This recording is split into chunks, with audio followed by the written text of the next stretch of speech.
If you think about it, politics is the only industry where we're regularly told that less competition is better for the customer. The nature of political competition has resulted in three horrifying outcomes. The parties, in many cases, prefer not to solve our country's problems.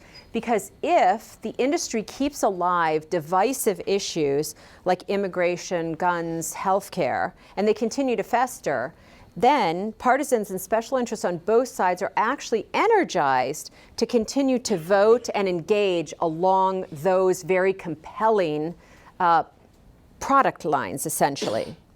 Remember that most of the rules in the politics industry are not in the Constitution. They're actually made up.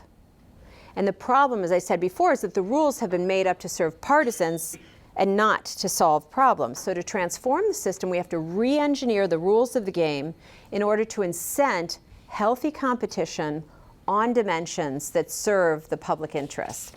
Think of the partisan primary as effectively creating a very tiny eye of the needle through which no problem-solving politician can pass.